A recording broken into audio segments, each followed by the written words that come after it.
The pen felt heavier than it should have. James Robinson stared down at the divorce papers spread across the scratched surface of the attorney's conference table, fluorescent lights humming their indifferent tune overhead. His hand hovered over the signature line, trembling slightly, not from doubt, but from the weight of finally letting go of something that had been dead for months. Across from him, Patricia Davis sat with her legs crossed, one designer heel bouncing impatiently. Her lawyer, a sharp-eyed woman named Linda Martinez in an expensive suit, tapped manicured nails against her leather portfolio.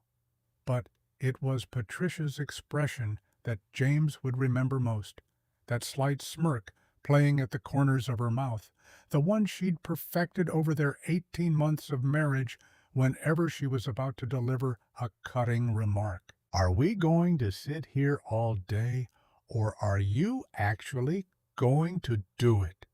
Patricia's voice dripped with the same condescension that had colored their final year together. Though I suppose hesitation is kind of your signature move, isn't it, James? His attorney, Gerald Morrison, a soft-spoken man in his 60s who'd handled James's case pro bono after hearing his story, placed a gentle hand on James's shoulder.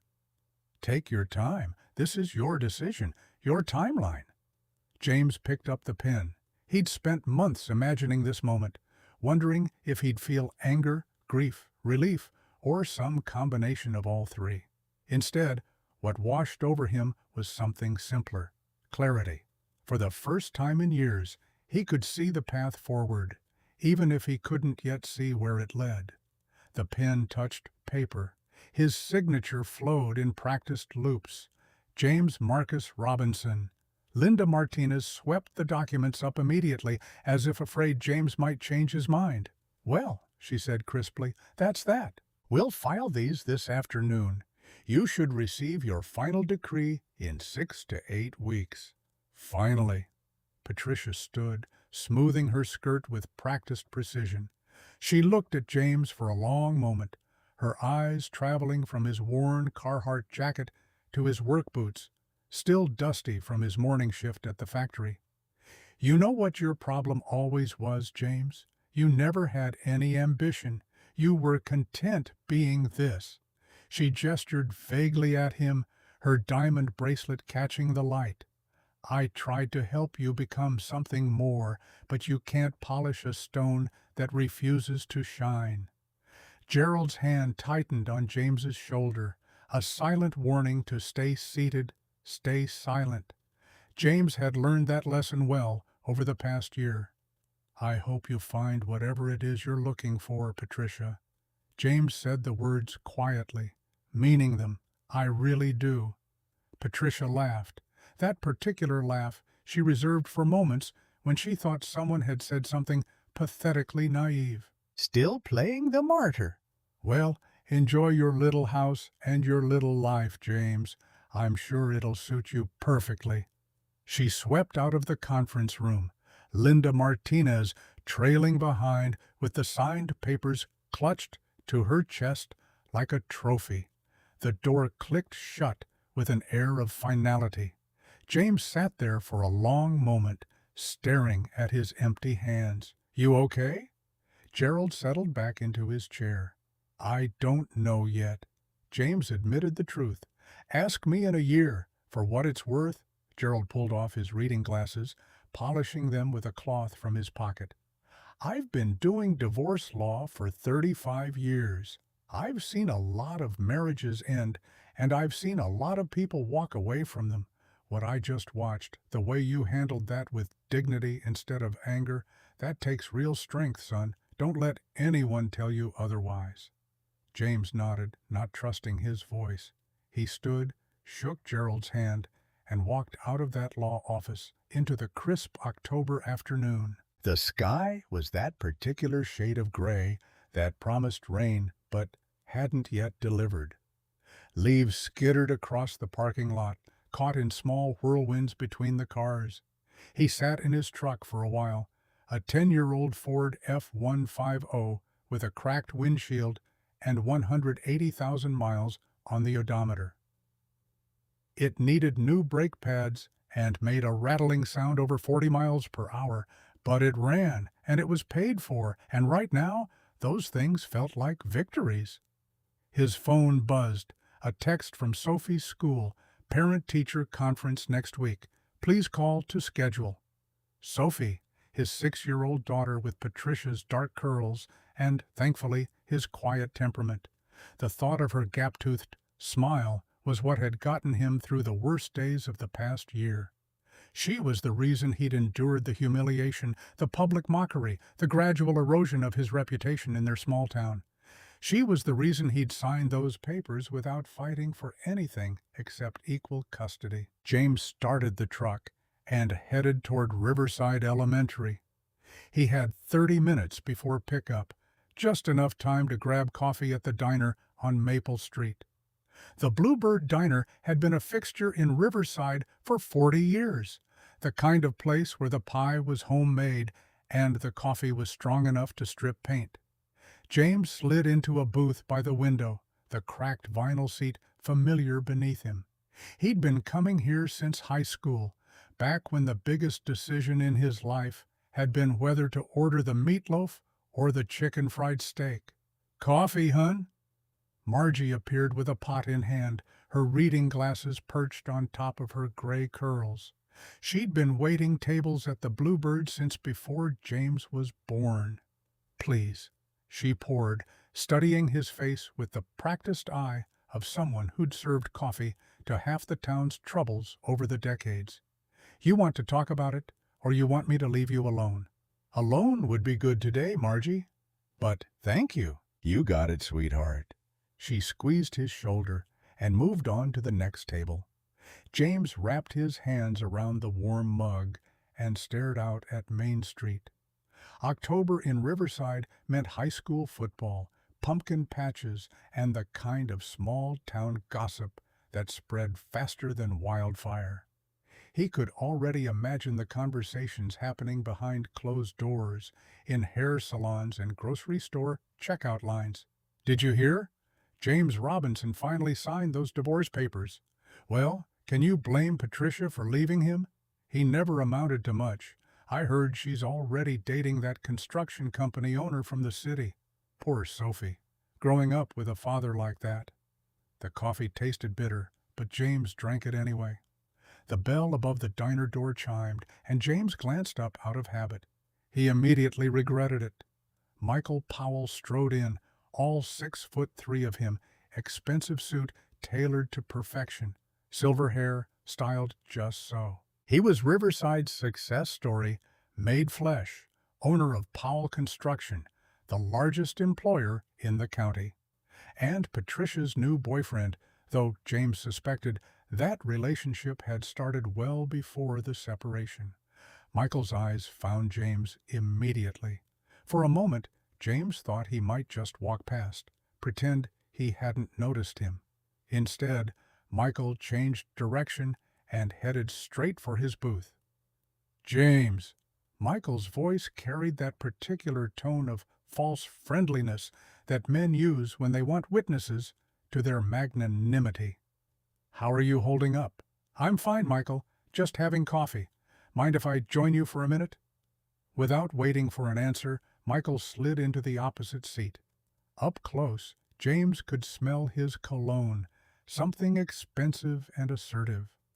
"Look, I know this situation is complicated, but I wanted to talk to you man to man, if that's all right."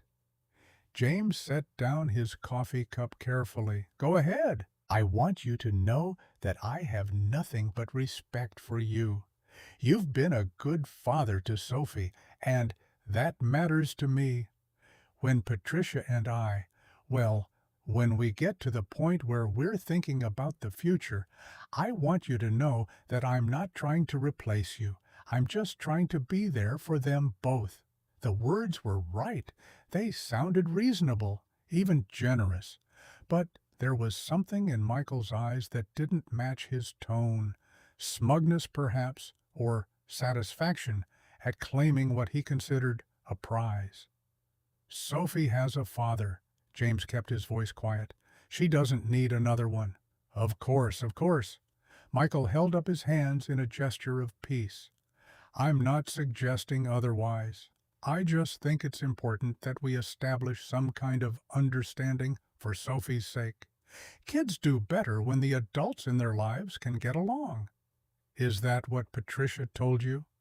Michael's smile flickered. Patricia has been through a lot. You have to understand, living with someone who lacks ambition, who's content to just coast through life, it wears on a person. She needed someone who could match her energy, her drive, someone who could give her the life she deserves. James felt something cold settle in his chest. He'd heard variations of this speech before, always from people who'd never worked a factory floor at 5 in the morning, never chosen a second shift so they could be home when their daughter got off the school bus, never sacrificed their own dreams so their family could have health insurance and a roof over their heads. I work 45 hours a week at Riverside Manufacturing. James kept his voice level. I've been there for 9 years. I maintain our machines, I've never missed a shift, and I've trained half the new hires. I come home, I take care of my daughter. I keep our house clean and our bills paid. If that's coasting through life, then I guess I don't understand what ambition looks like to you, Michael. That's not what Michael started, but James wasn't finished. I don't need your understanding or your respect. I need you to treat my daughter well if you're going to be in her life. That's the only thing I care about. The rest of it, your opinions about my choices, Patricia's stories about our marriage, none of that matters to me anymore. Michael's jaw tightened. The mask of friendliness slipped just for a moment, and James saw what was underneath: contempt. You know, Patricia was right about you. You've got no fight in you. A real man would have what? James leaned forward slightly. Punched you? Caused a scene? Given everyone in this town more ammunition to use against me? He shook his head. I'm not interested in proving my masculinity to you, Michael. I'm interested in being a good father to my daughter. If you can't understand that, that's your limitation, not mine. He stood, pulling out his wallet and dropping a $5 bill on the table for the coffee he'd barely touched. I need to pick up Sophie from school. Enjoy your lunch. James walked out of the Bluebird with his head up and his fists unclenched, though his heart was hammering against his ribs. Through the diner window, he could see Margie giving Michael a look that could have curdled milk. Small victories. Riverside Elementary sat at the end of Sycamore Street, a red brick building that had educated 3 generations of local children. James pulled into the pickup line 15 minutes early, as he always did, and waited with the engine running and the radio playing soft country music.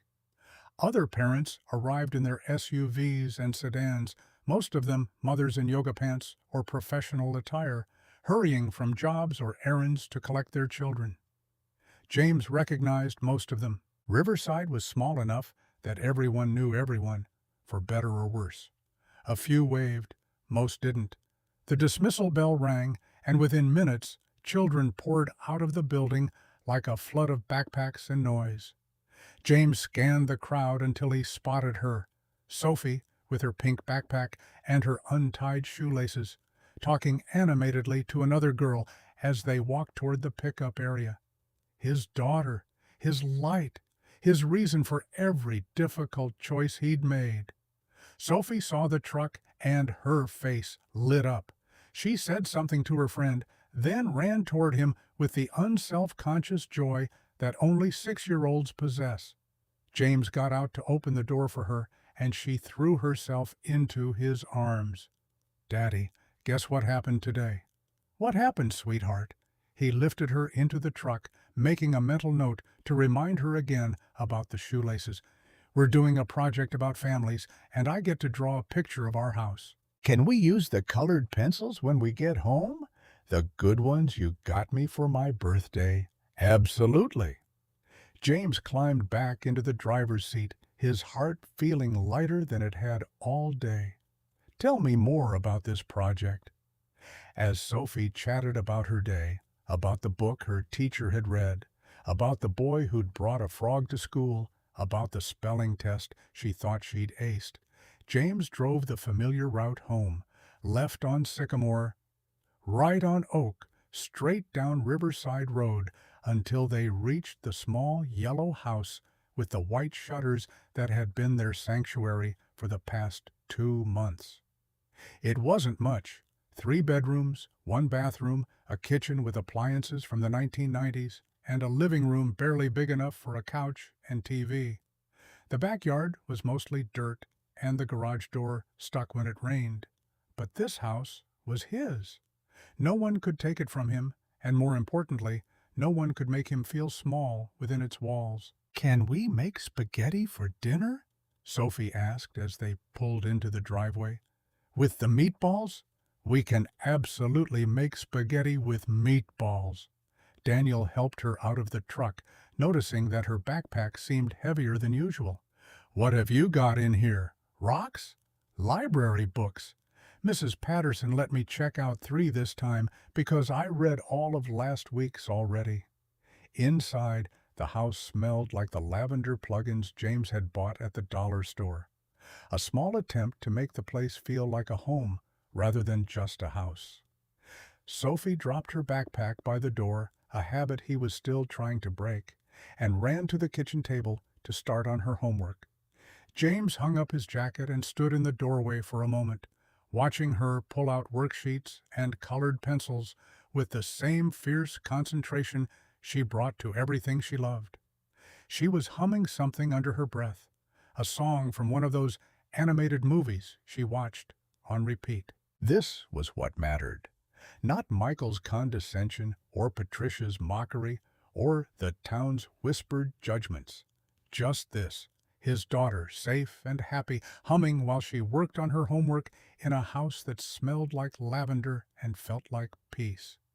James moved to the kitchen and started pulling ingredients for dinner. Ground beef from the freezer, a jar of marinara sauce, pasta from the pantry.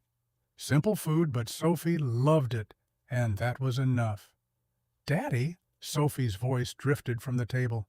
"Yeah, sweetheart? Is Mommy Patricia coming for dinner?" James's hand stilled on the package of ground beef. This was the question he'd been dreading, the one he'd known would come eventually. Patricia had Sophie every other weekend and Wednesday evenings, per their custody arrangement. But lately, she'd been canceling more often than not. Work commitments, she said, though James suspected it had more to do with Michael and their social calendar. "Not tonight, sweetheart." Remember, you'll see her this Wednesday. Oh, a pause. Okay, that single word, okay, carried more weight than a child should have to bear. James set down the ground beef and walked to the table, kneeling beside Sophie's chair. "Hey," he said it softly, "you know that Mom loves you very much, right? She's just been really busy with work lately." Sophie nodded, not looking up from her worksheet. "I know." She chewed on the end of her pencil. "Daddy, why did you and Mommy Patricia stop being married?" James's chest tightened. They'd had versions of this conversation before, but each time felt like navigating a minefield in the dark. How do you explain adult failures to a child? How do you tell your daughter that sometimes people grow into shapes that no longer fit together? "Sometimes," he began carefully, "grown-ups realize they're better as friends than as husband and wife. Your mom and I, we weren't making each other happy anymore. But that doesn't change how much we both love you. You're the best thing that ever happened to either of us. But you're sad now." Sophie looked up at him with those big brown eyes that saw too much. "I can tell. You try to hide it, but I can see it." James pulled her into a hug, holding her tight against his chest. I'm getting less sad every day. And it was true, mostly. And you know what helps the most? Spending time with you. You make everything better, Lily Bug. She giggled at the old nickname, the tension breaking. Even when I forget to tie my shoes. Even then, he ruffled her hair. Now, finish that homework so we can make the best spaghetti this town has ever seen. As he returned to the kitchen and started browning the ground beef, James let himself feel something he'd been afraid to acknowledge: hope. Not for grand things or dramatic changes, but for small, steady improvements. For days when the weight felt a little lighter. For moments when Sophie's laughter erased the memory of Patricia's mockery. They made dinner together, Sophie standing on a step stool to help stir the sauce, getting more on her shirt than in the pot, but beaming with pride nonetheless. They ate at the small kitchen table, Sophie telling stories between bites about her friends at school, about the upcoming Halloween party, about the chapter book her teacher was reading to the class. After dinner, they washed dishes side by side, James washing, Sophie drying with exaggerated care. Then it was bath time, story time, and finally tucking her into bed in the smallest bedroom, the one with walls she'd helped him paint pale purple. "Daddy," she murmured as he pulled her blanket up to her chin, "I like our house. It feels safe." "Good," James kissed her forehead. "That's exactly what I wanted it to feel like. Sweet dreams, sweetheart."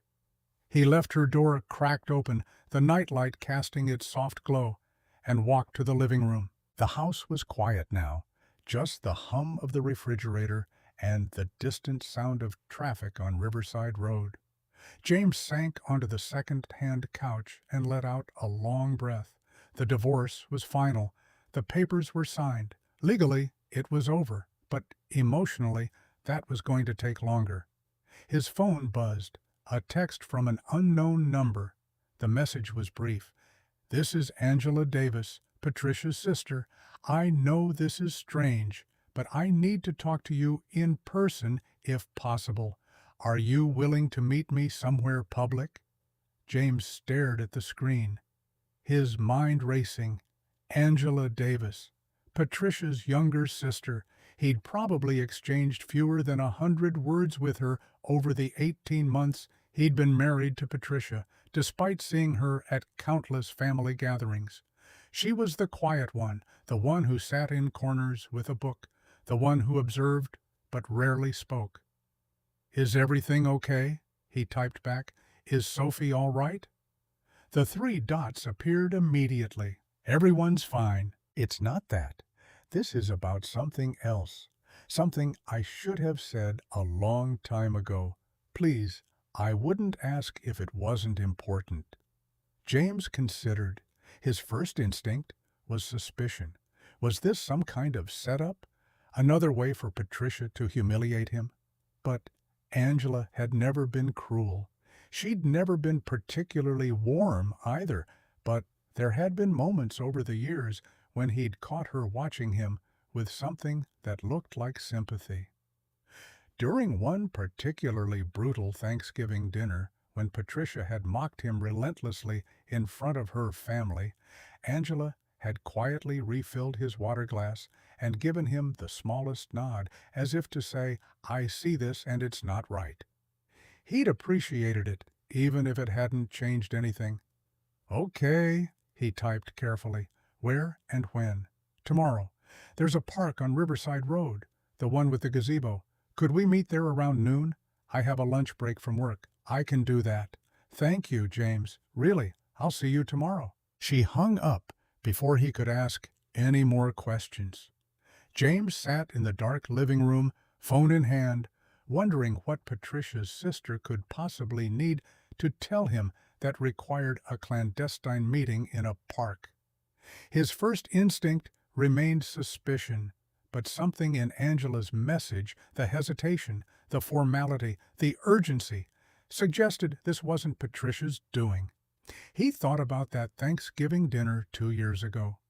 Patricia holding court at the head of the table, her mother, Carol Anderson, beaming with pride, at her successful daughter. Patricia had spent the entire meal making small, cutting remarks about James's job, his clothes, the way he'd carved the turkey.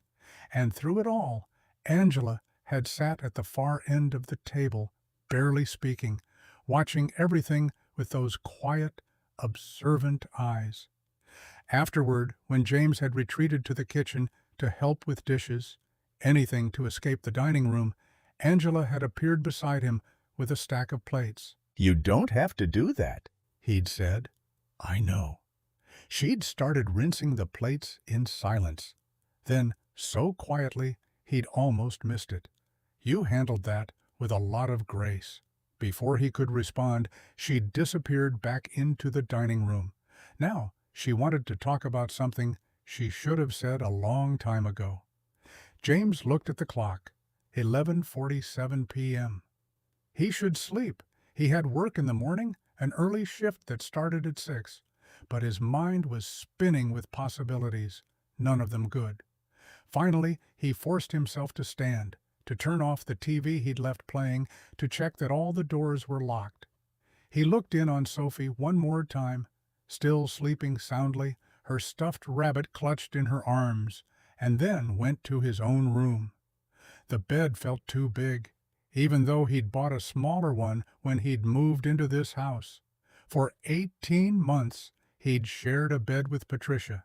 Before that, 3 years with Sarah. Now it was just him, and the silence, and the weight of not knowing what tomorrow would bring. But he'd learned something important over the past year. He was stronger than he'd thought. Strong enough to walk away, strong enough to start over, strong enough to build a life for himself and his daughter that didn't revolve around someone else's mockery.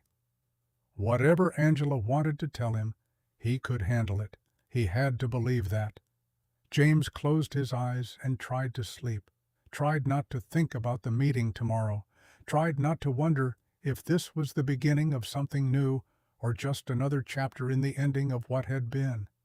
Outside his window, Riverside slept on, wrapped in October darkness, the small town where everyone knew everyone's business, where gossip traveled faster than truth, where James Robinson had once been someone's husband and was now just a divorced father trying to rebuild. Tomorrow would come, whether he was ready or not. But tonight, in this small yellow house, with the white shutters, with his daughter sleeping safely down the hall, James Robinson allowed himself to rest. The papers were signed, the marriage was over, and somehow, despite everything, he was still standing. That had to count for something. The morning shift at Riverside Manufacturing started the same way it had for 9 years, with the metallic screech of the factory floor coming to life, the smell of machine oil and hot metal, and the rhythmic clang of industrial equipment that had become the soundtrack of James's working life.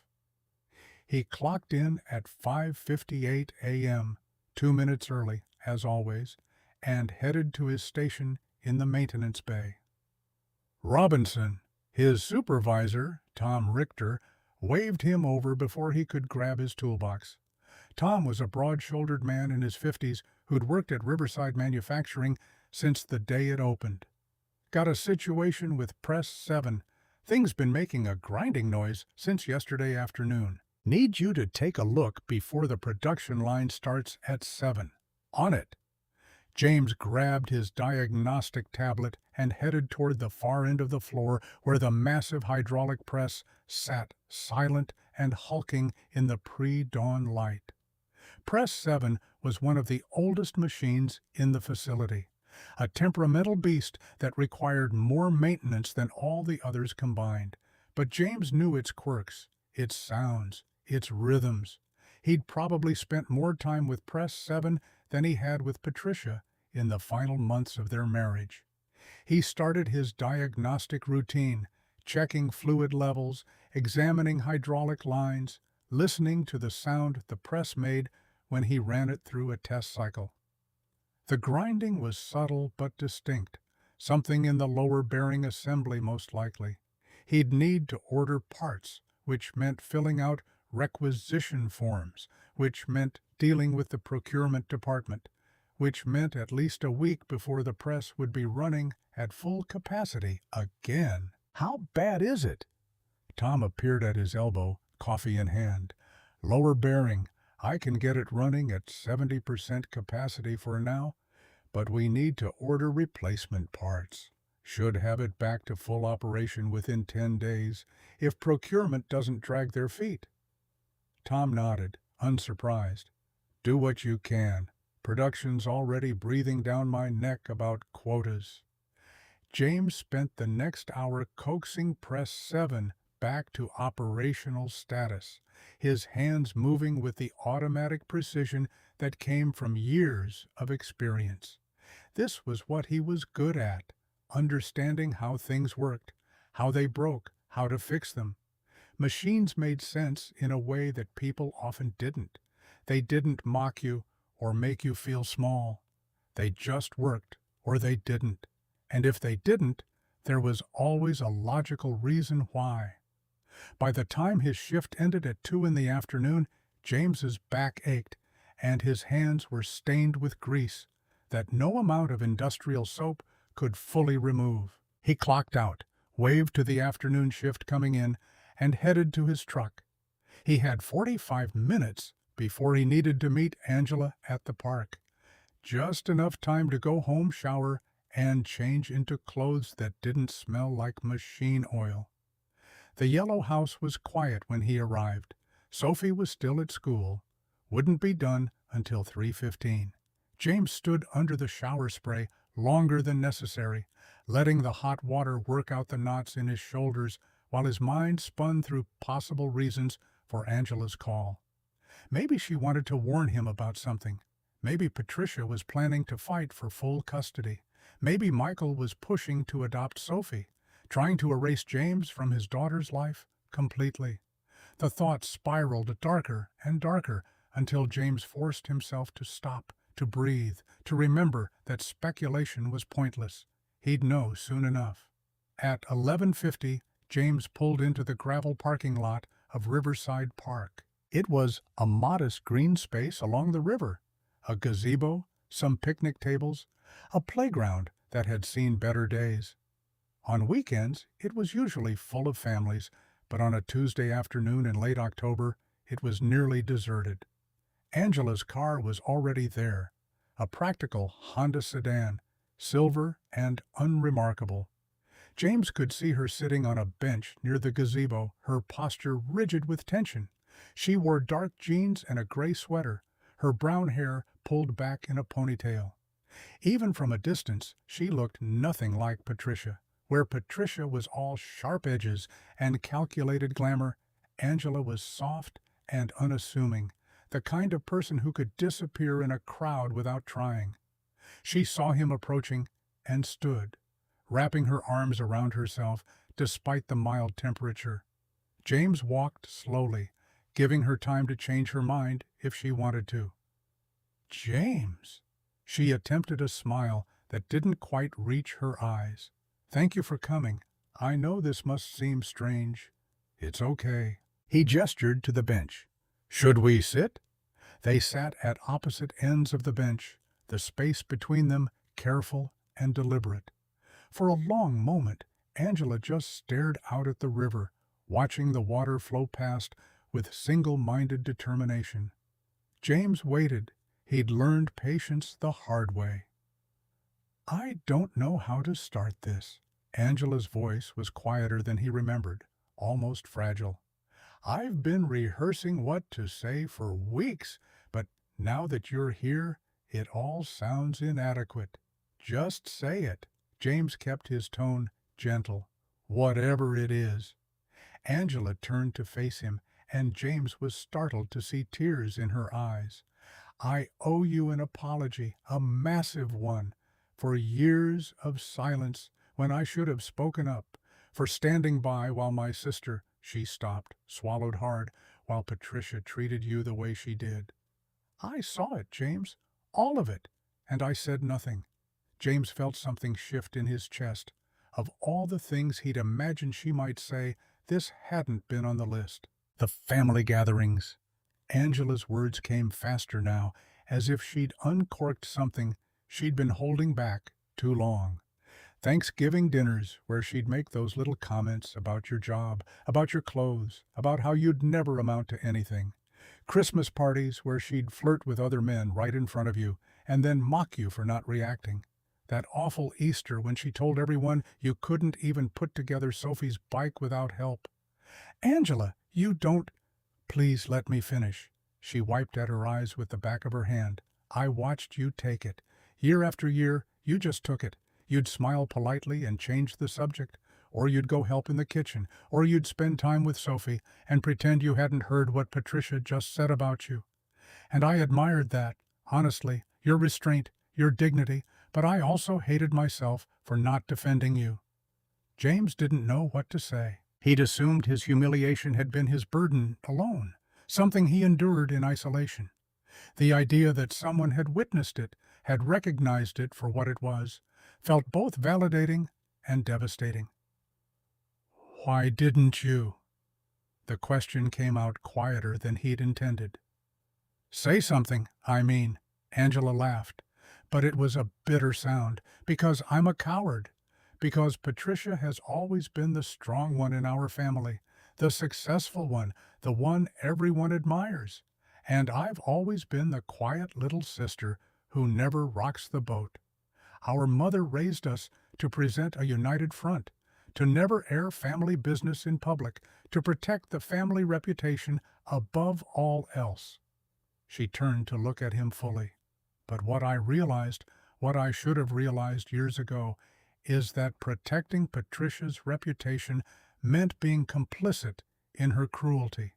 And I can't live with that anymore.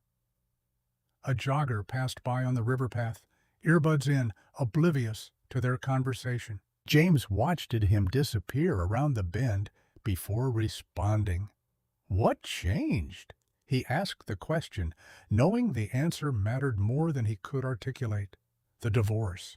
Angela said it immediately. The things Patricia has been saying since you signed the papers. She's telling everyone, our parents, her friends, people at her office, that you abandoned the family, that you walked away without a fight because you never really cared about her or Sophie, that she had to force you to take custody because you were too selfish to want the responsibility. James felt anger flare hot in his chest, but he kept his voice level. And your parents believe that. They want to believe it. It fits their narrative better, that Patricia is the victim of a failed marriage rather than the architect of one. Angela's hands twisted in her lap. I tried to tell my mother the truth last week. I told her that I'd witnessed Patricia's behavior for years, that you'd been nothing but patient and kind despite constant provocation. Do you know what she said to me? What? She said that every marriage has problems, and it was disloyal of me to take your side over my own sister's. She said that if I couldn't support my family, maybe I needed to reconsider where my loyalties lay. Angela's voice cracked, so I reconsidered, and I realized my loyalty should be to the truth, not to convenient lies that protect someone's image. James absorbed this, feeling the weight of it settle over him. Angela had risked her family relationships to sit here and tell him this. That took courage, more than he'd given her credit for. I appreciate you telling me. The words felt inadequate. But, Emily, you don't owe me anything. You weren't the one who... I owe you the truth, she interrupted, reaching into her purse. And I owe you something else. She pulled out a small notebook, worn at the edges, and handed it to him. James opened it to find pages filled with dated entries, meticulously detailed accounts of conversations and events. November 25th, 2023, Thanksgiving dinner at parents' house. Patricia announced to the table that James couldn't carve the turkey properly because he lacks basic motor skills. James offered to let Uncle Robert carve instead. Patricia spent the rest of dinner making jokes about James's incompetence. December 24th, 2023, Christmas Eve party. Patricia openly flirted with Michael Powell in the living room while James was in the kitchen helping Mom with dishes. When James came back, Patricia said loudly, "Oh, James is back. I guess we have to stop having interesting conversations now." April 8th, 2024, Easter celebration. Patricia told several guests that James had assembled Sophie's new bicycle incorrectly and she'd had to fix it. In reality, James had assembled it perfectly. Patricia had never touched it. There were 37 entries, years of small cruelties preserved in careful handwriting.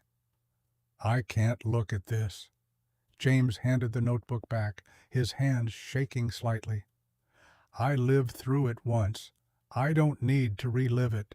I know, and I'm sorry, but I wanted you to know it exists if you ever need it. And I wanted you to know that someone saw what was happening, that it wasn't all in your head, that you weren't being overly sensitive or failing to take a joke. What she did to you was wrong, James. And the fact that she's now rewriting history to make herself the victim, I can't be silent about that anymore." James stood, needing to move, to put the restless energy somewhere. He walked to the edge of the river, watching the water move past, constant and unchanging. Angela followed, but kept her distance, letting him process. "There's something else you should know." Her voice was careful now. "Patricia's planning to introduce Michael to Sophie this weekend, as her boyfriend officially. She hasn't told you yet because, and these are her words, she doesn't need your permission to live her life." James closed his eyes.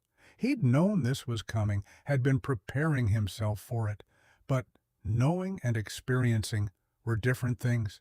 "How did you find out?" "She told me yesterday. Wanted my advice on how to break it to Sophie, how to make it seem natural. I told her she should talk to you first, coordinate the introduction, make sure Sophie was emotionally prepared."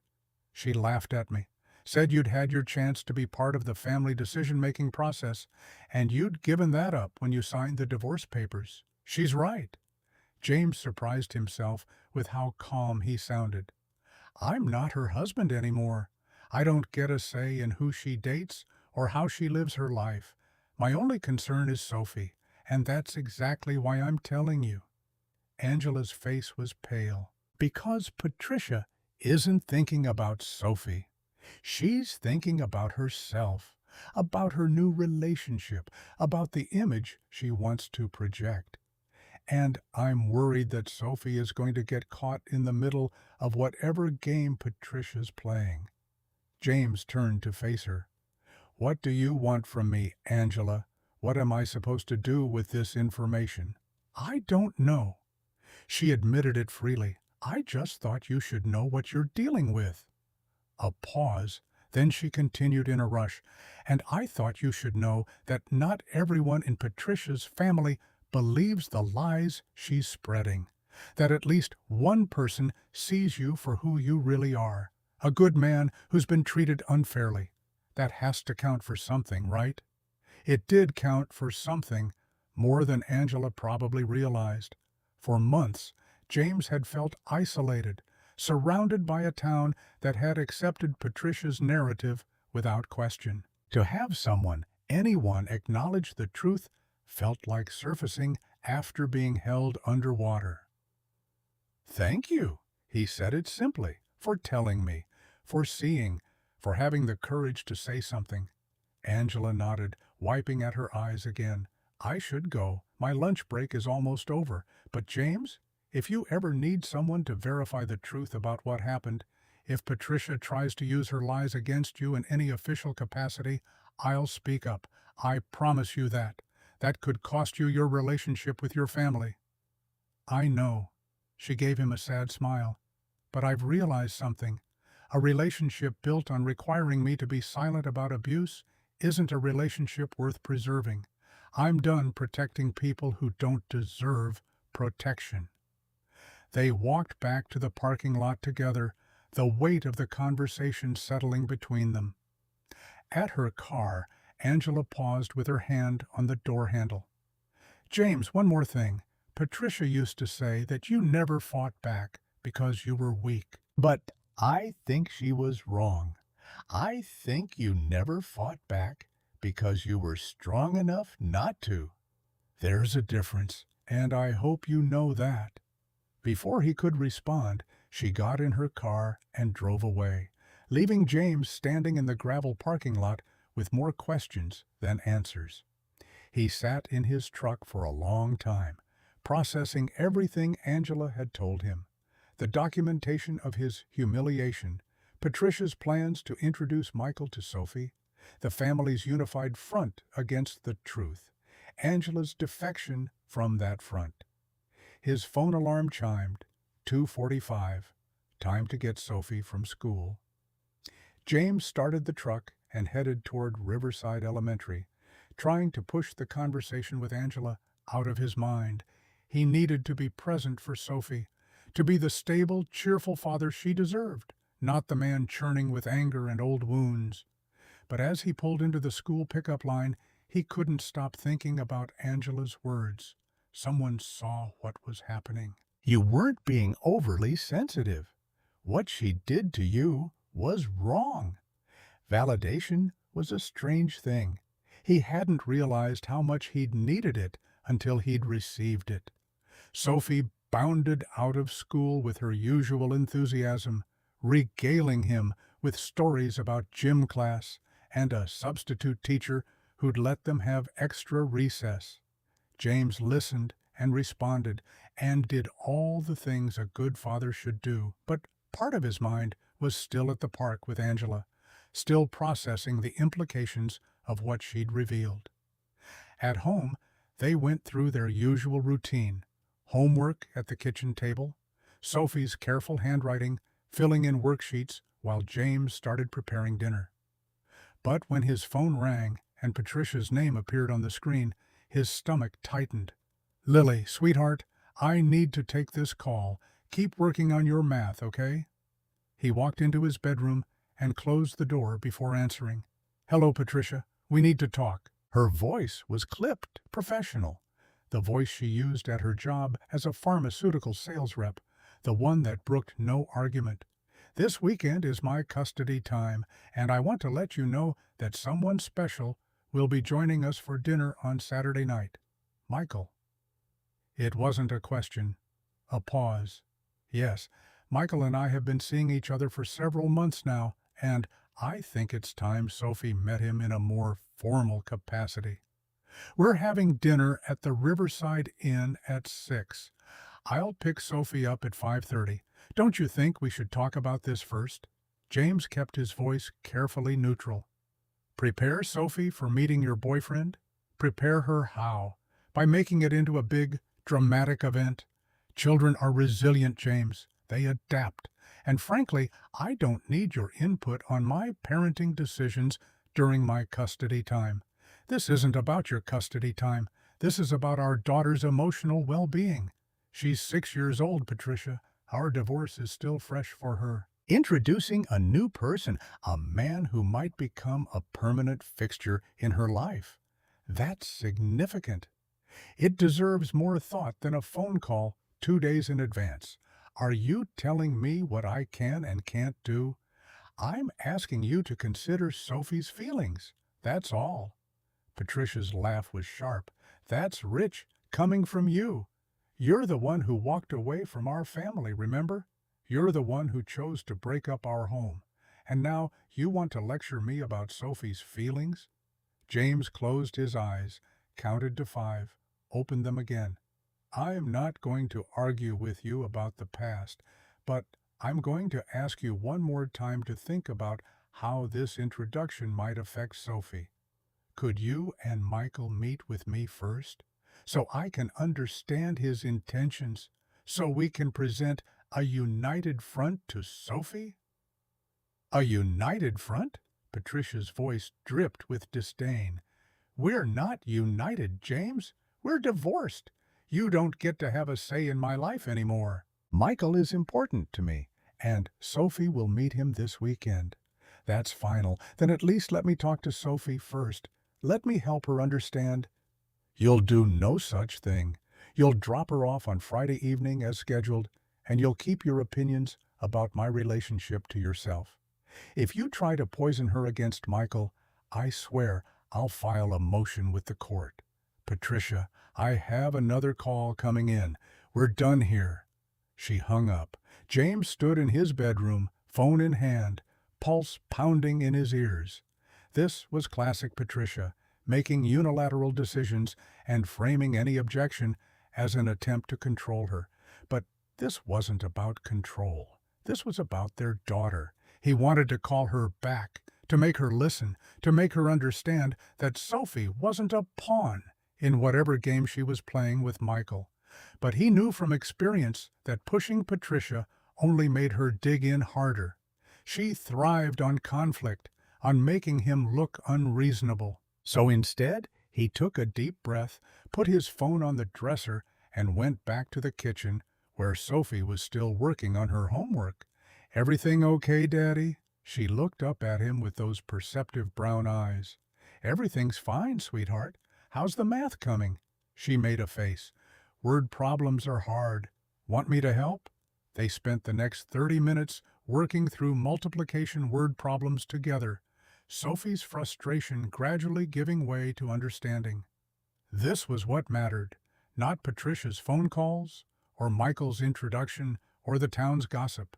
Just this, helping his daughter understand that if you have 12 apples and give away 3, you have 9 apples left. Simple, solvable, unlike everything else in his life. That evening, after Sophie was in bed, James sat at his laptop and did something he'd been avoiding for months. He opened a browser and typed in Michael Powell's name. The results were extensive. Michael's company, Powell Construction, had built half the commercial buildings in the county.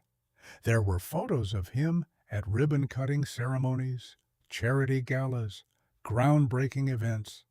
In every picture, he looked confident, successful, powerful, everything James supposedly wasn't. James clicked through to Michael's personal social media. The most recent post was from 2 days ago, a photo of Michael and Patricia at an upscale restaurant in the city, Patricia laughing at something off camera, her hand on Michael's arm. The caption read, "Celebrating life's better chapters with someone who understands ambition." The comments were full of congratulations, heart emojis, people James vaguely recognized from Patricia's social circle, telling her she deserved happiness. He closed the laptop. This was the narrative Patricia had constructed, that she'd escaped a mediocre marriage to find someone who matched her drive and sophistication. And Michael was playing his part perfectly. The successful businessman who'd rescued the pharmaceutical rep from her stagnant life with a factory worker. James wondered what they'd told themselves about him, that he'd been holding Patricia back, that she'd wasted years trying to elevate someone who refused to be elevated, that she'd finally freed herself from dead weight.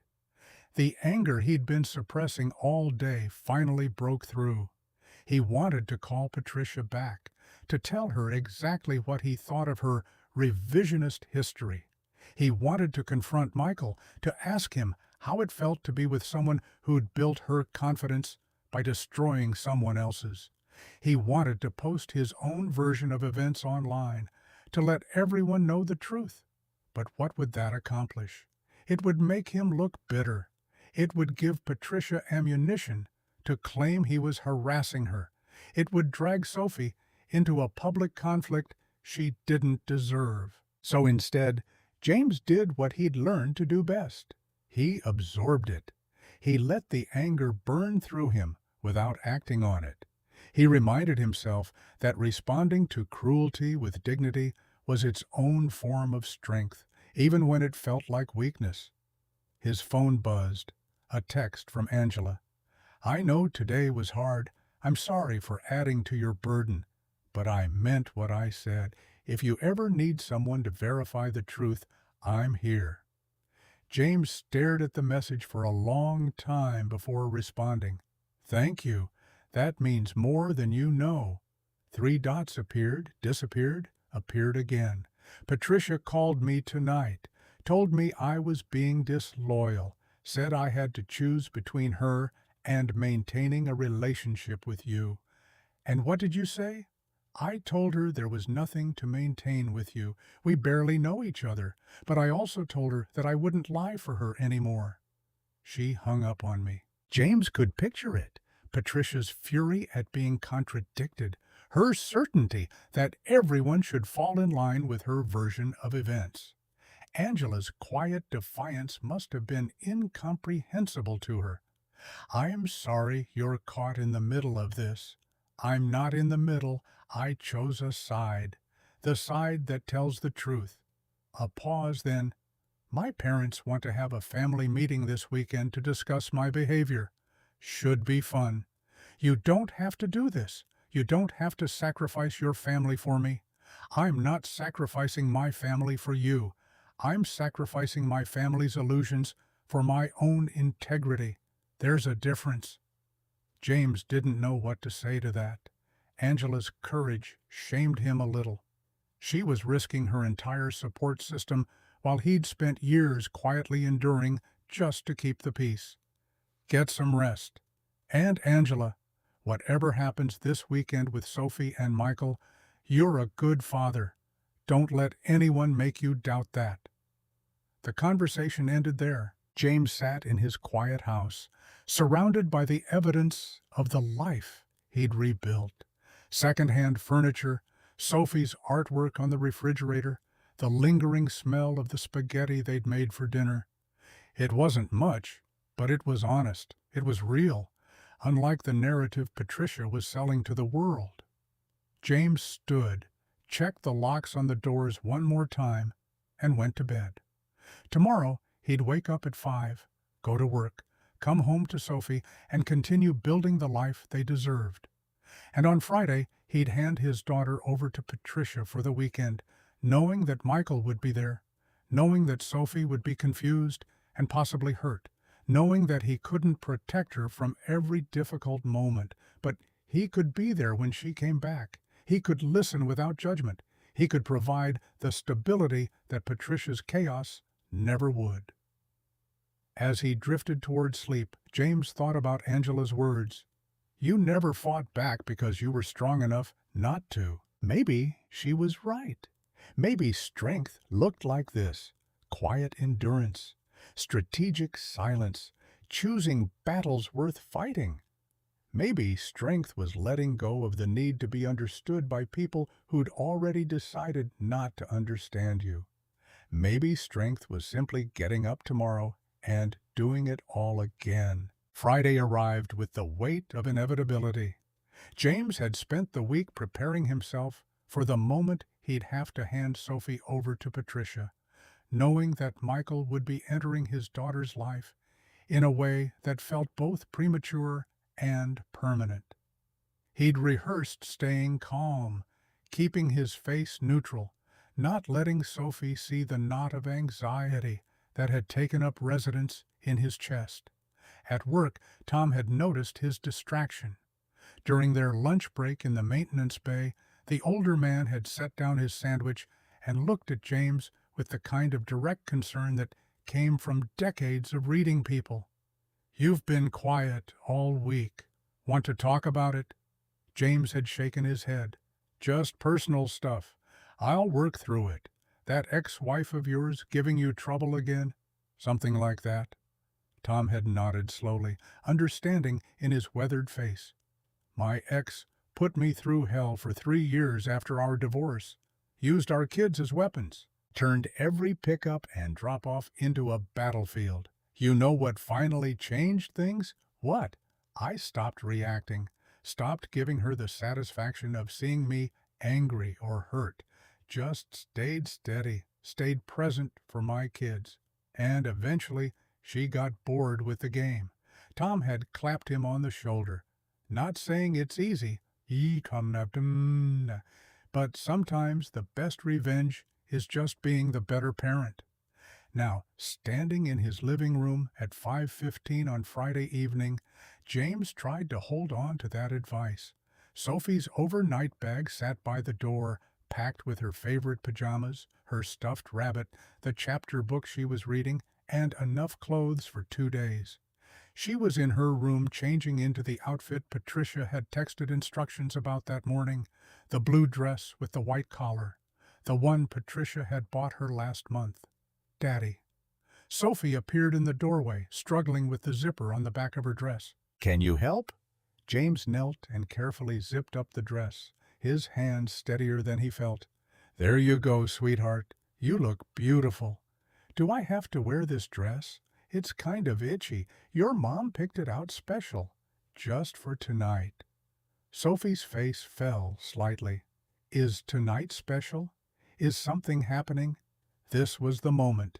James had debated all week whether to prepare Sophie for meeting Michael, but Patricia's warning about poisoning their daughter against him had been clear. Still, sending Sophie in completely unprepared felt like a betrayal. Your mom mentioned she might have a friend joining you for dinner. A grown-up friend. Someone who's important to her, like Uncle Robert or Aunt Michelle. No, sweetheart. A different kind of friend. Someone your mom has been spending time with. Someone she cares about. Sophie's eyes widened with sudden understanding that seemed too mature for 6 years old. You mean like a boyfriend? James's chest tightened. Maybe. I'm not sure exactly. But if it is, I want you to know that's okay. Your mom is allowed to have friends, and you don't need to worry about it affecting how much she loves you or how much I love you. That never changes, no matter what. Understand? Sophie nodded slowly, but James could see the wheels turning in her mind, processing implications she shouldn't have to process at her age. Before he could say more, headlights swept across the living room window. Patricia's BMW pulled into the driveway with precise timing. That's Mom. Sophie's voice was small. James picked up her overnight bag and walked with her to the door. Through the window, he could see Patricia checking her makeup in the rearview mirror, her movements practiced and unhurried. She was wearing what looked like a new dress, burgundy and expensive, her hair styled in soft waves that had probably taken an hour at a salon. The doorbell rang. James opened it. Right on time. Patricia's smile was bright and artificial. Her eyes swept over James's jeans and flannel shirt with barely concealed disdain before landing on Sophie. There's my beautiful girl. Are you ready for a special evening? I guess so. Sophie's voice was even smaller now. Patricia's smile flickered. You guess so? We're going to the Riverside Inn, sweetie. You love their mac and cheese. I know, Sophie glanced back at James. She's fine. James handed over the overnight bag, the words coming out more protective than he'd intended. Just tired from a long week at school. Right, Sophie? Sophie nodded gratefully, and James felt a small surge of pride.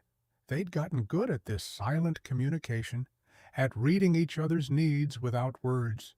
Well, let's get going then. Patricia's tone suggested this was already taking too long. We have reservations at 6, and I don't want to be late. She looked at James. I'll have her back by 7 on Sunday evening as scheduled. Have a good weekend. James kept his voice even. He bent down and hugged Sophie tight. I love you, sweetheart. Be good for your mom. I love you too, Daddy, Sophie whispered into his shoulder. Watching them drive away, Sophie's small face turned toward him through the rear window, felt like swallowing broken glass. James stood in the driveway until the BMW's taillights disappeared around the corner, then went back inside and closed the door on the sudden, hollow silence. The weekend stretched ahead of him, empty and vast. Usually, he filled Sophie's absence with projects around the house, catching up on errands, the occasional video call with friends from his MYT days. But tonight, the thought of spending hours alone with his thoughts felt unbearable. His phone buzzed.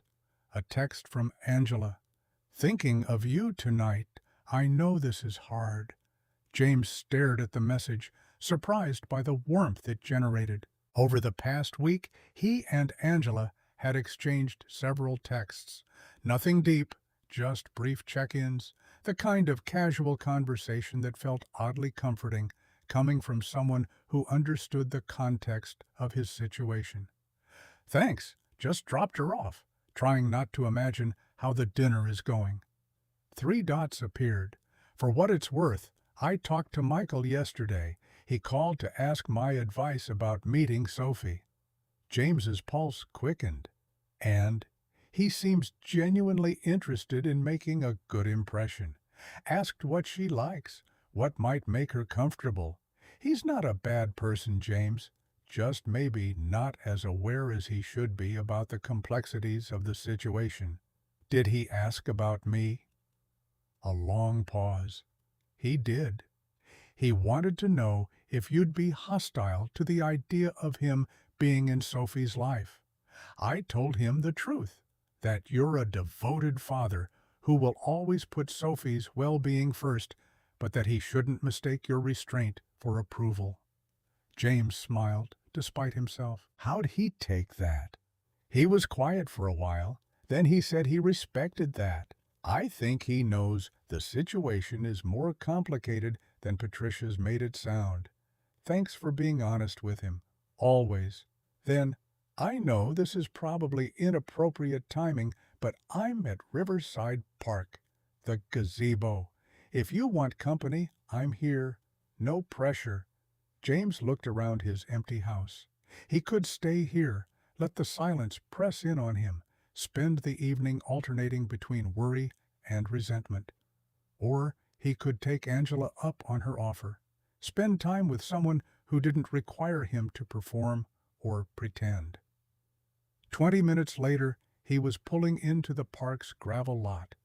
The sun was setting, painting the sky in shades of orange and purple that reflected off the river's surface. Angela sat on the same bench where they'd met earlier that week, but this time she had a thermos and 2 paper cups. "I brought coffee." She held up the thermos as he approached. "Figured you might need some after the week you've had." "You're not wrong." James sat beside her, accepting the cup she poured. The coffee was hot and strong, exactly what he needed. They sat in comfortable silence for a while, watching the river flow past in the fading light. A family of ducks paddled near the shore, their movements synchronized and purposeful. "Do you want to talk about it?" Angela finally asked. "Or would you rather talk about literally anything else?" "Anything else sounds good." "Okay." Angela took a sip of her coffee, thinking. "Tell me something about yourself that has nothing to do with Patricia or the divorce or any of this mess. Something from before all of this." James considered. When was the last time someone had asked him about himself? Not about his role as father or ex-husband or factory worker, but about him as a person. "I used to build things. Not professionally, just as a hobby. Furniture, mostly. Tables, bookshelves, a treehouse for Sophie when she was 4. I had a whole setup in the garage at the old house. Table saw, router, all the tools.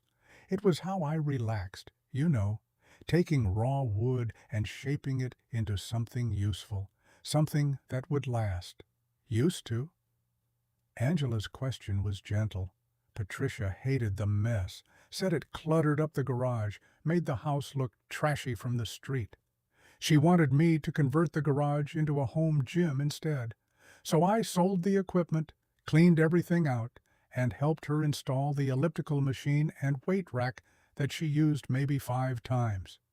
James laughed, but it sounded hollow. "The garage sat empty for the rest of our marriage." "That's terrible." Angela's voice was soft. "Taking away something that brought you joy just because it didn't fit her aesthetic vision." "I let it happen." James pointed out the obvious.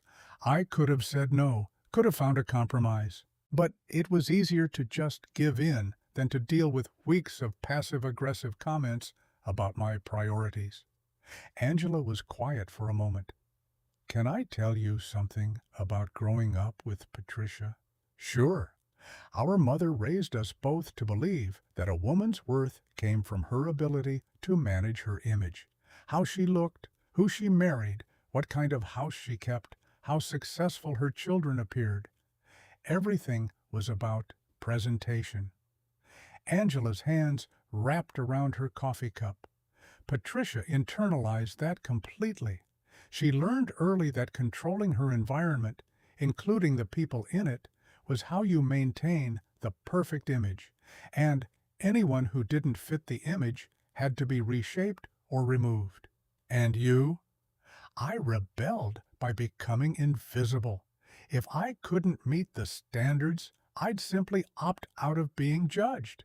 I read books, stayed quiet, didn't make waves. Angela paused. But invisibility has its own costs. I became so good at staying silent that I forgot how to speak up, even when it mattered, until now. James finished the thought. Until now. She agreed. A breeze came off the river, carrying the scent of water and dying leaves. Angela shivered slightly, and James noticed she was wearing just a light cardigan over her t-shirt. "You're cold." He was already shrugging out of his jacket. "I'm fine." "Take the jacket." He held it out. She accepted it with a small smile, pulling it around her shoulders. "Thank you for this, and for not making me feel crazy for wanting to tell the truth. You're the opposite of crazy." James meant every word. "You're one of the sanest people I've talked to in a long time." They fell back into comfortable silence, watching darkness settle over the park. Streetlights flickered on along the river path, casting pools of yellow light that barely pushed back the gathering shadows. James found himself relaxing in a way he hadn't in months, maybe years. There was something about Angela's presence that didn't require him to be anything other than himself. No performance, no careful monitoring of his words, no walking on eggshells. "Can I ask you something?" Angela's voice broke the quiet. "And you can absolutely tell me it's none of my business." "Go ahead. What made you finally decide to sign the papers?" "I know Patricia had been pushing for the divorce for months, but you could have dragged it out, made it difficult for her. Why didn't you?" James thought about how to answer, about what truth he could put into words. "Because Sophie deserved better than growing up in a war zone. Every day I stayed married to Patricia. Every day I tried to make it work. I was teaching my daughter that love looks like constant criticism and contempt. I was showing her that it's normal for one person to make themselves smaller so the other person can feel bigger." He looked at Angela. "I couldn't do that anymore. Whatever else happens, I want Sophie to grow up knowing that she deserves to be treated with respect, that she should never settle for someone who makes her feel worthless. That's remarkably self-aware." Angela's observation carried weight. Most people can't see their situation that clearly when they're still in the middle of it. "I had help. Therapy mostly. After Patricia started talking about divorce, I started seeing a counselor, Dr. Rebecca Harris, over on Elm Street. She helped me understand that staying in a destructive marriage wasn't noble. It was just teaching my daughter to accept dysfunction as normal." "Is that why you never fought back when Patricia would say those awful things in public?" "Partly. Dr. Harris helped me see that Patricia's cruelty wasn't really about me. It was about her own insecurities, her need to feel superior. Fighting back would have just given her what she wanted: drama, conflict, proof that I was the problem." James took a long drink of his coffee. "But I'd be lying if I said it didn't hurt. It did. It still does. But I realized that my dignity wasn't dependent on making her stop. It was dependent on how I chose to respond. Angela studied him in the dim light. I think that's incredibly brave, and I think Patricia knows it too, which is why she's working so hard to rewrite the narrative. She knows that if people saw the truth, that you left because you were strong enough to choose better, not because you were too weak to stay, it would undermine everything she's been telling herself. Before James could respond, his phone rang. Patricia's name appeared on the screen and his stomach dropped. It was barely 8 o'clock. Had something happened with Sophie? I need to take this. He stood, walking a few steps away. Hello? We have a problem. Patricia's voice was tight with anger. Sophie's having a meltdown at the restaurant. She won't stop crying, won't talk to Michael, and she's making a scene. You need to tell me what you said to her. What I said to her. James felt his own anger rising. I barely said anything. I told her you might have a friend at dinner. That's it. Well, she's clearly upset about something. She took one look at Michael and started crying, said she wanted to go home to you. James's heart broke and soared simultaneously. Put her on the phone. I'm not going to reward this behavior by... Patricia, put our daughter on the phone. Now. A muffled conversation, then Sophie's tear-choked voice came through. Daddy? Hey, sweetheart, your mom says you're having a tough time. I want to come home. Her voice was so small, so lost. Please, Daddy, I don't want to be here. Can you tell me what's wrong? Did something happen? Mom's boyfriend is here, and he keeps trying to talk to me, and I don't know him, and Mom's being weird, and everyone's looking at us, and I just want to come home. James closed his eyes, fighting the urge to tell Patricia exactly what he thought of her handling of this situation. Okay, listen to me. Take a deep breath. Can you do that? He heard her inhale shakily. Good. Now, I know this is hard and confusing, but your mom loves you and she wants to have a nice dinner with you. Sometimes grown-ups make plans that feel too big too fast, but that doesn't mean they don't care about your feelings. But I don't want to meet him tonight. I'm not ready, I know, and that's okay to feel. But here's what I need you to do. I need you to tell your mom in a calm voice that you're feeling overwhelmed. Can you use that word, overwhelmed? I think so. Good. Tell her you're overwhelmed and you need a break. Ask if you and she can go to the bathroom together, just the two of you, so you can calm down. Then tell her how you're feeling. She can't help you if she doesn't understand. Okay. Will you still be there when I come home on Sunday? Sweetheart, I will always be there when you come home. Always. That's a promise. I love you, Daddy. I love you too, Sophie. So much. Now go talk to your mom. The phone was shuffled again, and Patricia's voice came back sharp with irritation. Satisfied? Patricia, she's 6 years old. You should have prepared her better. This isn't some business meeting where you can just spring surprises on people. Don't tell me how to parent during my custody time. I'm not telling you how to parent. I'm telling you that our daughter is overwhelmed and needs your attention, not a dinner performance with your boyfriend. Maybe consider that her feelings matter more than your timeline. I will handle this my way, James. Stay out of it. She hung up. James stood there, phone in hand, pulse pounding with helpless anger. He wanted to drive to the Riverside Inn to scoop Sophie up and bring her home where she felt safe. But doing that would only make things worse, would give Patricia ammunition to claim he was interfering, would teach Sophie that running away was the answer to difficult situations. Is she okay? Angela had approached quietly, her face concerned. She's upset. Patricia introduced her to Michael tonight, and apparently it didn't go well. I'm sorry. Angela stopped herself. Actually, I'm not sorry.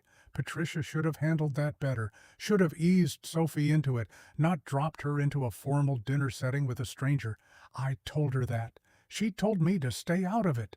Angela's expression hardened. That's classic Patricia. Make a mess, then get angry when people point out it's messy. She touched his arm gently. Sophie's lucky to have you. You know that, right? A father who cares enough to help her navigate her feelings instead of dismissing them. James appreciated the words, but they didn't ease the knot in his chest. Somewhere across town, his daughter was crying at a restaurant, trying to process emotions that adults twice her age would struggle with, and he couldn't help her, couldn't hold her, couldn't make it better. I should go, he said it abruptly. I'm not good company right now. James, you don't have to. I need to be alone. I'm sorry, but thank you. For the coffee and for, he gestured vaguely, all of this. For being honest. It means a lot. Angela nodded, understanding in her eyes. Call me if you need anything. I mean it. James drove home through streets that felt unfamiliar, despite having lived in Riverside his entire life. Everything looked slightly wrong, slightly off, as if the town had shifted while he wasn't looking. He knew it was just his emotional state coloring his perception, but the feeling persisted anyway. At home, he paced the empty house, unable to settle. He tried watching TV, but couldn't focus. Tried reading, but the words blurred together. Finally, he went to the garage. The space that used to be his workshop, now empty except for some storage bins and Sophie's old bicycle. He stood in the center of the concrete floor, remembering the layout of his old setup. The table saw had gone there, against the far wall. The workbench there, with all his hand tools organized above it. The scrap wood pile in that corner, full of possibility. On impulse, James pulled out his phone and started searching online classifieds. Used table saws, router tables, hand planes. The prices were cheaper than he remembered, and he had some money saved from his factory overtime. Not much, but enough. Before he could second-guess himself, he bookmarked 3 promising listings. Maybe it was time to reclaim something Patricia had taken from him. Maybe it was time to start building again, even if it was just in this empty garage, in this modest house. His phone buzzed. A text from Angela. Just heard from my mother. The family meeting tomorrow has been moved to Sunday afternoon.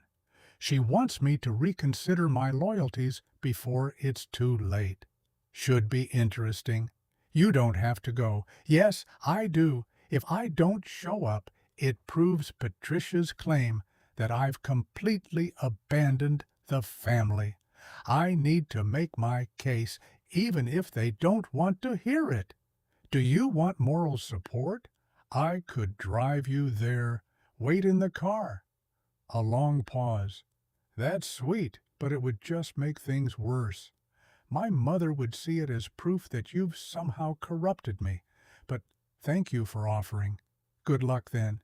And, Angela, what you're doing, standing up for the truth, it takes real courage. Don't let them make you doubt that. Thank you. That means more than you know. James set his phone down and looked around the garage. Tomorrow he'd call about the table saw, start planning what he wanted to build first. Maybe a bookshelf for Sophie's room, something sturdy and simple, something that would last. The weekend passed slowly. Saturday was spent on errands and household chores, the mundane tasks that filled time without quite filling the void of Sophie's absence. James cleaned the bathroom, mowed the lawn, did laundry, and tried not to check his phone every 10 minutes for updates from Patricia. None came. The silence felt deliberate, a small punishment for his perceived interference on Friday night. Sunday morning, James woke early and drove to the address listed for the used table saw. The seller was a retired carpenter with a garage full of tools he no longer had the strength to use. They spent an hour talking about woodworking, about the satisfaction of creating something with your hands, about how the world had gotten too disposable. This saw's got another 20 years in it, easy. The old man ran his hand over the cast-iron surface with obvious affection. "Treated right, it'll outlast both of us." James paid in cash and loaded the saw into his truck bed, feeling something shift in his chest. This was his, bought with money he'd earned, to pursue something that brought him joy, with no one's permission required. He was setting up the saw in his garage when his phone rang. Angela's name appeared on the screen. "Hey, how'd the family meeting go?" "About as well as expected." Angela's voice was steady, but James could hear the undercurrent of hurt. "My mother gave me an ultimatum. Either I apologize to Patricia and admit I was wrong to defend you, or I'm no longer welcome at family gatherings." "Angela, I'm so sorry. Don't be. I made my choice. I told them I wouldn't apologize for telling the truth, and if that made me unwelcome, then so be it." She laughed, but it was shaky. "My father just sat there, didn't say a word. My mother did all the talking, and Patricia looked triumphant, like she'd won something." "What are you going to do?" "I don't know yet. Process it, I guess. Mourn the family I thought I had. Figure out who I am without their approval." A pause. "Is it weird that I feel relieved?" Not weird at all. James understood completely. Sometimes the hardest part is making the decision. Once it's made, even if it hurts, at least you know where you stand. "Yeah." Angela's voice softened. "Thank you, James, for understanding, for not making me feel crazy. You could never be crazy for choosing integrity." They talked for a few more minutes before Angela needed to go. James returned to setting up his table saw, but his mind was elsewhere. Angela had sacrificed her family for the truth. That was no small thing, and he felt the weight of responsibility that came with it. At 6:30, headlights swept across the driveway. Patricia's BMW pulled up precisely on time, and James's heart jumped. He wiped his hands on his jeans and headed to the front door. Sophie climbed out of the back seat, moving slowly. Even from a distance, James could see the exhaustion in her posture. Patricia got out too, her expression unreadable as she pulled Sophie's overnight bag from the trunk. "Hey, sweetheart." James knelt as Sophie trudged up the walkway. "How was your weekend?" Sophie didn't answer, just walked straight into his arms and buried her face against his chest. James held her, feeling the tremors running through her small frame, and looked over her head at Patricia. "We need to talk." Patricia's voice was quiet. "Can you come out here for a minute?" James extracted himself gently from Sophie's embrace. "Go inside and get ready for your bath, okay? I'll be right there." Sophie nodded and disappeared into the house with her bag. James stepped onto the driveway, pulling the door partially closed behind him. "What happened?" Patricia crossed her arms, her usual armor of confidence showing cracks.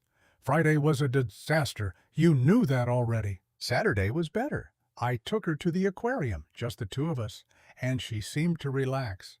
But then Michael came over for Sunday brunch, and she shut down completely. Wouldn't talk to him, wouldn't make eye contact, just sat there, looking miserable. Patricia, I know what you're going to say, that I pushed too hard, too fast. And you're probably right. The admission seemed to cost her something. But I need you to understand. Michael is going to be part of my life, part of Sophie's life eventually. She needs to adjust to that, eventually being the key word. Sophie's 6 years old and her whole world has been turned upside down in the past few months. She needs time to adjust to the divorce before you add another major change. I can't put my life on hold indefinitely. I'm not asking you to. I'm asking you to consider Sophie's emotional readiness, to maybe slow down, let her get comfortable with the idea before forcing interactions." James kept his voice level, fighting the urge to point out that none of this would be happening if Patricia had shown some basic consideration in the first place. Patricia was quiet for a long moment, staring at her car. Michael thinks we should back off. Give Sophie some space. Let her come around naturally instead of forcing it. That sounds reasonable. It does. Patricia looked at him then, really looked at him, and, for just a second, James saw past the armor to something that might have been regret. I'm not good at this, at putting someone else's needs first. I never learned how. It was the closest thing to an apology James had ever heard from her. He didn't know what to do with it. Sophie needs consistency right now. He chose his words carefully. She needs to know that both her parents are reliable, that we're both focused on what's best for her, not what's convenient for us or what fits our timelines. I can do that. Patricia hesitated. I should go. But James, thank you for talking her through Friday night. She told me what you said about being overwhelmed. It helped. She walked to her car without waiting for a response, and James watched her drive away, feeling like the ground had shifted beneath his feet. Patricia expressing gratitude was so rare that he didn't quite trust it. But maybe there was hope that they could eventually co-parent without constant conflict. Inside, he found Sophie sitting on the edge of the bathtub, still fully dressed, staring at the wall. Bath time, sweetheart. I don't want a bath. I just want to go to bed. James sat down beside her on the tub's edge. Okay, but first, can we talk about your weekend? Sophie's eyes filled with tears. I tried to be good. I tried to like Mom's boyfriend, but he's not you, and I don't want him to be my dad. And Mom kept acting like I should be happy, but I'm not happy. Oh, Sophie. James pulled her onto his lap, holding her while she cried. Nobody's trying to replace me, sweetheart. Your mom having a boyfriend doesn't change that. I'm your dad. That will never change. But what if she marries him? What if I have to live with him and call him Dad, and you're not there anymore? Listen to me. James tilted her chin up so she was looking at him. No matter what happens with your mom and Michael, you will always be my daughter. I will always be your dad. No one can replace that. Not ever. Promise? I promise. He kissed her forehead. Now, how about we skip the bath tonight and you just brush your teeth and get into your pajamas? Then we can read an extra chapter of your book. Lily nodded, wiping her eyes. Can we read 2 extra chapters? We can read 3 extra chapters if you want.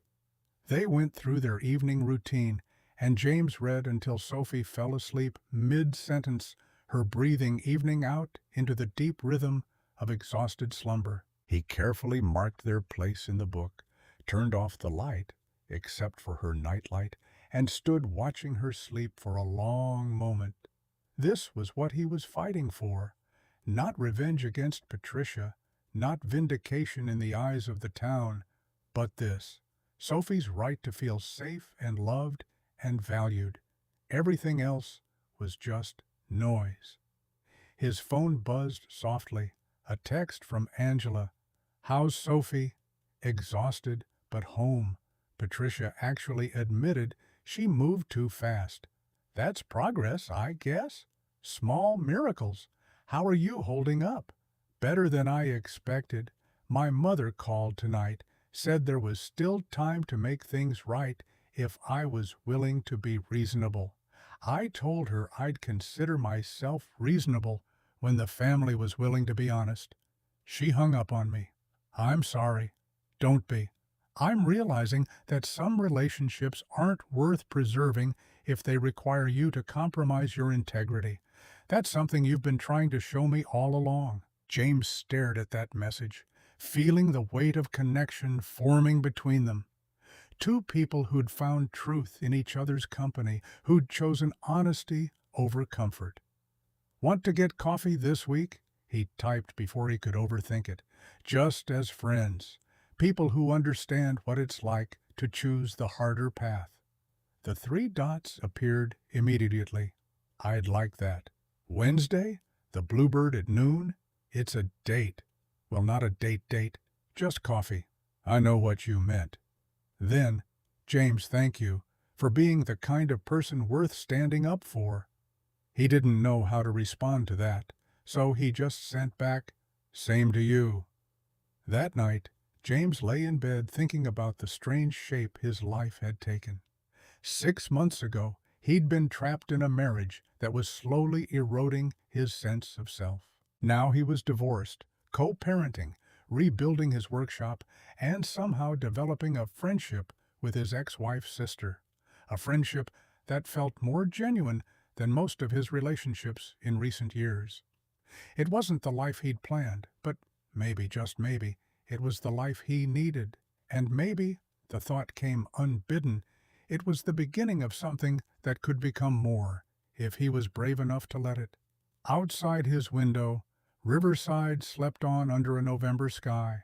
The small town where everyone knew everyone's business was already spinning new stories, new gossip, new judgments.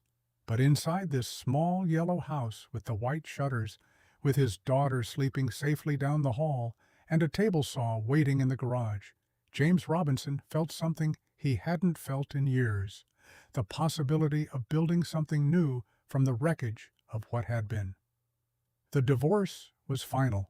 Patricia was finding her way. Sophie was resilient. And Angela. Angela had chosen truth over family approval, had stood up when staying silent would have been easier. That had to mean something.